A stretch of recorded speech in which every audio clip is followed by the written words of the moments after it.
Всем привет! Вот и настало то время, когда появляется новогоднее настроение, весь дом уже украшен, ведь до Нового года остались считанные дни. Все уже расписали меню на Новый год, но обычно новогодний стол упирается в бюджет. Сегодня у нас нет бюджета, мы просто соберем максимально дорогой новогодний стол. Поехали!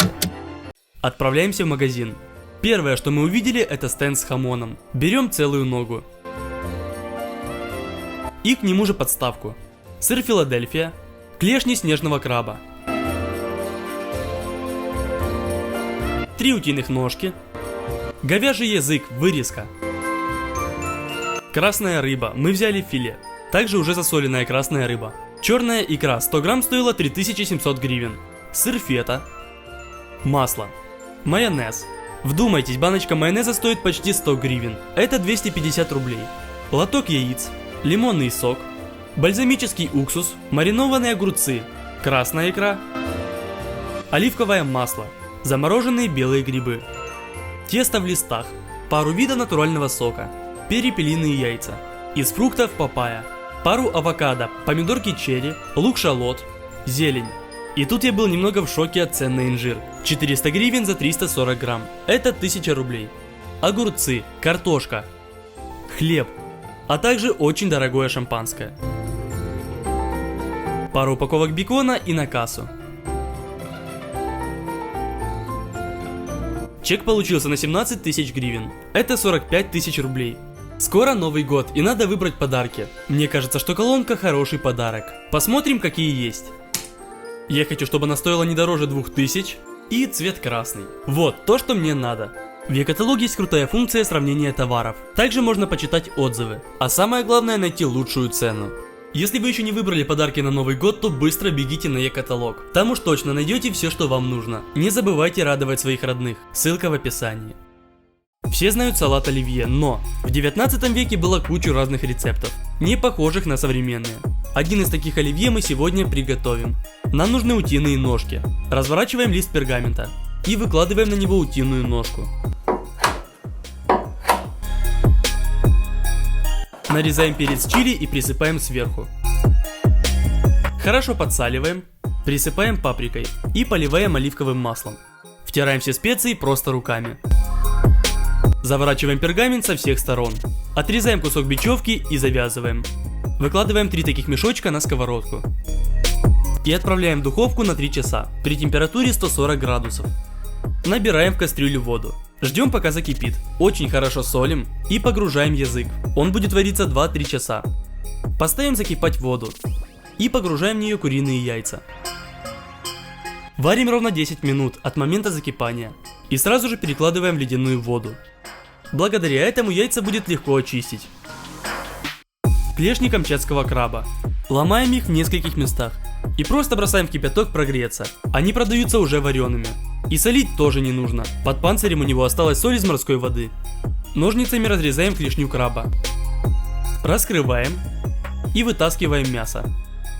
Внутри мяса есть полоска, похожая на пластик. От нее нужно избавиться. Вот сколько мяса получилось. Нарезаем его на довольно крупные куски, чтобы он чувствовался в салате. Также нарезаем яйца мелкими кубиками.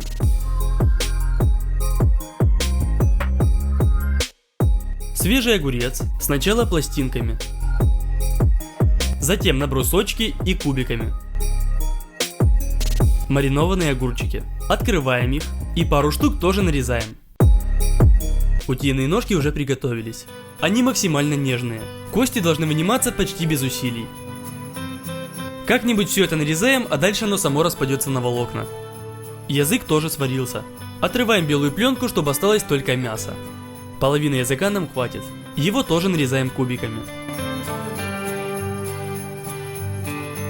Сбрасываем в миску. Туда же утиное мясо, яйца, маринованные огурцы, свежий огурец и крабовое мясо. Выдавливаем немного горчицы. И теперь этот дорогущий майонез. По вкусу майонез это прям домашний провансаль. Хорошо перемешиваем салат. Немного зелени и готово. Можно пересыпать в миску, которая будет стоять на столе. Украшаем икрой и готово. Следующее блюдо это гарнир, а именно гратен. Для него нужна картошка. Чистим ее. и нарезаем слайсами. Постарайтесь максимально тонко. У меня есть вот такие сушеные лисички. Снимаем их с веревки. Этих грибов будет мало. Возьмем еще и шитаке. Немного нарежем и переложим в пиалку. Заливаем кипятком. Обычный лук нужно почистить и нарезать мелким кубиком. Подливаем масло на сковородку и обжариваем на нем лук. Грибы нужно отжать. Мелко их нарезаем. Когда лук зазолотился, отправляем к нему грибы. Перчим, солим. Еще пару минут обжариваем и готово. В жидкость после грибов сыпаем чайную ложку муки и перемешиваем. В сотейник вливаем жирные сливки. И подливаем нашу грибную смесь с мукой. Перемешиваем, пока соус не начнет хорошо густеть. Тоже солим и перчим. Еще нам нужен пармезан. Натираем на терке с такими выпуклыми зубчиками. Чтобы получить крошку, берем противень и выкладываем картофельные слайсы внахлёст. Чуть-чуть пересаливаем, взбрызгиваем соусом, тонкий слой пармезана и немного лука с грибами. В такой же последовательности продолжаем, пока все не будет заполнено. Сверху на картошку кладем пергамент, а также пару слоев фольги. Поджимаем ее и в духовку при 160 градусах на 2,5 часа. Гратен почти готов, но ему нужно хорошо остыть. Вот теперь можно нарезать.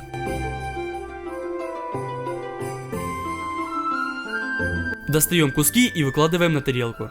Чтобы это не смотрелось так скучно, возьмем сыр Филадельфию. Наполним им зип-пакет. И нарисуем что-то типа розочек. Также нарежем перец чили. Как оказалось, он вообще не острый. Посыпем сверху. Также зелень. И польем гранатовым соусом. С подачей все. Следующий на очереди салат с лососем. Для него сразу бросаем мытую картошку в воду. И ставим на огонь. А пока займемся соленой рыбой. С другой стороны у нее шкура. Срезаем ее. Для салата нам хватит 2/3 этого куска. Нарезаем его на кубики. Также нарезаем пару соленых огурчиков. Лук-шалот чистим и тоже очень мелко рубим. Сбрасываем все в миску. Для запаха натираем немного цедры. Апельсина не было, поэтому подойдет грейпфрут. Только немного, иначе будет горчить. Картошка уже сварилась. Надрезаем ее и очищаем. И нарезка тоже кубиком. Бросаем в ту же миску. Остается добавить пару ложек майонеза, пару капель лимонного сока и перемешать. Немного укропа и салат готов. Осталось его засервировать. Тоже пересыпаем в такую же тарелку, как и оливье. Приминаем. Я нашел пищевое золото из старых рецептов, поэтому будем использовать и его. Открываем баночку черной икры. И выкладываем прямо на кучку золота. Салат готов. Следующий этап – это основное блюдо. Мы выбрали говядину Веллингтон. Для этого блюда купили говяжью вырезку. Сначала зачищаем ее от пленок. И теперь уже от чистого мяса отрезаем самый ровный кусок. Вырезка – это самое нежное и мягкое мясо во всем быке. Хорошо его присолим. Ставим сковородку на огонь, подливаем масло.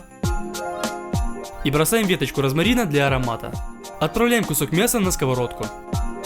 Сейчас нужно только задать корочку со всех сторон, поэтому спустя минуту переворачиваем. И не забываем запечатать торцы. Нам нужны размороженные белые грибы. Нарезаем их максимально мелко. И забрасываем на сковородку, чтобы выпарить максимально влагу. На столе расстилаем фольгу. Открываем бекон и выкладываем его внахлёст. Сверху слой грибов. Размазываем по всей поверхности бекона. И теперь сама вырезка. Поднимаем фольгу с одной стороны и как бы облепливаем мясо беконом. Но видно, что его не хватит, чтобы полностью облепить кусок мяса. Поэтому сверху выкладываем еще. Прижимаем фольгу с двух сторон и затягиваем в форме конфеты. В морозилку хотя бы на полчасика. А пока припыляем стол мукой и разворачиваем магазинное тесто. Отрезаем лишний кусок. Снимаем пергамент. Припыляем сверху и раскатываем. Также нужно взбить 2 куриных яйца. Разворачиваем мясо с грибами в беконе и выкладываем посередине. Сначала загибаем тесто с торцов. Затем смазываем яйцом края. И тоже загибаем. Остается смазать яйцом всю поверхность теста. И сделать надрезы ножом. Все, в духовку. При 180 градусах до золотистой корки. Протыкаем мясо термометром, и там должно быть за 60 градусов. Если есть, то мясо готово. Теперь одна из самых таких ресторанных закусок. Это тартар из лосося. Обязательно лосось должен быть свежий. Ни в коем случае не покупайте в пачках. Итак, у нас свежее филе, но в нем еще есть косточки. Просто пальцами по направлению волокон их вытаскиваем. Теперь надрезаем кожицу. Переворачиваем кусок, чтобы она оказалась внизу. И прижимая нож к столу, срезаем. Осталось серое мясо. Оно испортит весь вид нашего тартара. Поэтому его зачистим. В миску с водой всыпаем много соли. И перемешиваем, чтобы она растворилась. Погружаем кусок рыбы в соленую воду и оставляем на полчаса. А пока берем авокадо и надрезаем его по кругу. Прокручиваем и, воткнув нож, убираем косточку. Мякоть вытаскиваем столовой ложкой. Делаем пару надрезов с одной стороны. Теперь сверху вниз. И уже на кубики. Сбрасываем авокадо в тарелку. Сразу взбрызгиваем лимонным соком, чтобы оно не потемнело. Свежемолотый перец, соль, оливковое масло и перемешиваем. Слабосоленый лосось промакиваем салфетками. Тартар будем делать из верхней части. Разрезаем вдоль. Затем на полоски. И мелкими кубиками. Сбрасываем все это в миску.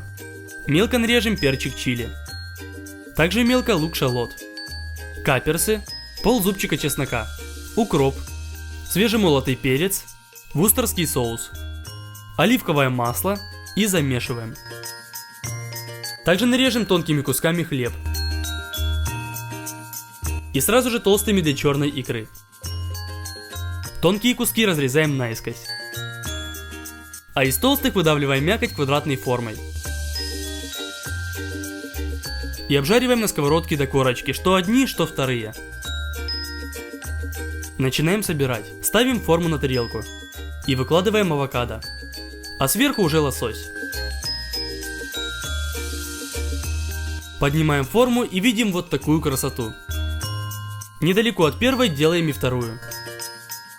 Берем перепелиные яйца и выкладываем сверху только желток. На тарелку бросаем наши гренки. Наконец-то переходим к нашему хамону. Но прежде соберем подставку. Освобождаем хамон от пленки. И зажимаем ногу болтом, чтобы она была зафиксирована.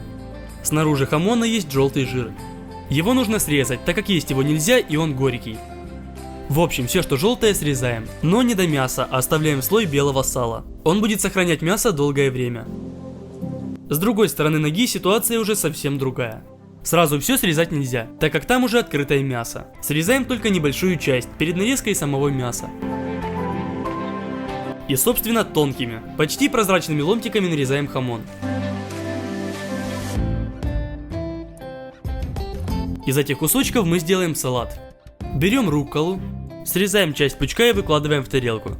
Пополам разрезаем помидорки черри. И тоже выкладываем. Открываем сыр фета. Пытаемся нарезать крупными кубиками. Берем инжир и разрезаем на 4 части. Красиво выкладываем на тарелку. Бальзамический уксус. Поливаем.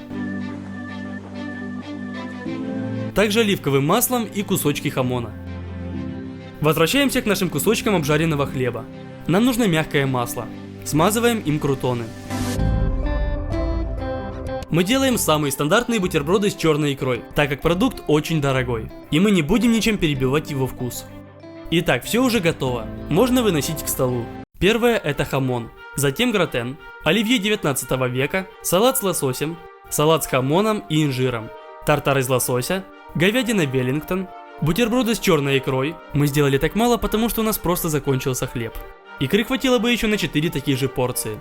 Соки. Бутылка шампанского. Все, стол накрыт. Давайте скорее пробовать. Говядина Веллингтон. И самое главное, что внутри мясо осталось розовым. Если это не так, то вы просто передержали мясо. Само мясо невероятно мягкое, а еще в сочетании с беконом, грибами и тестом. Ну вы поняли, это очень вкусно. Салат с хамоном. Просто очень крутой и свежий салатик. Оливье 19 века. Сразу чувствуется, что все продукты очень высокого качества. Но во всем этом салате вкус краба сильно приглушен. Поэтому, наверное, он здесь просто не нужен. Тартар из лосося. Это самое крутое, что можно придумать из закусок на Новый год. Очень свежий и вкусный лосось с авокадо. И максимально подходящие специи и заправка. Салат с лососем. Несмотря на то, что он рыбный, сильно напоминает оливье. Какая-то новогодняя магия. Гарнир у нас это гратен. Особенность в том, что слоев очень много. И именно в сочетании со сливочным сыром получается очень вкусно. Бутерброды с черной икрой. Это очень вкусно, но я считаю, что таких космических денег она не стоит. Из фруктов у нас папайя. Она похожа на дыню, только с другим запахом. Гранатовый сок оказался натуральным. Он очень кислый и концентрированный. Поэтому за кадром мы его разбавили водой и добавили сахара. Но для чего я поставил хамон на стол? А для того, чтобы можно было отрезать кусочек хамона и есть его в чистом виде. Вместо обычной колбасной нарезки. До Нового года осталось всего пару дней. Поэтому желаю, чтобы все, что вы загадали в эту ночь, сбылось. А от вас в качестве новогоднего подарка попрошу лайк. Также подписывайтесь на канал и инстаграм. Еще раз всех с наступающим, всем пока.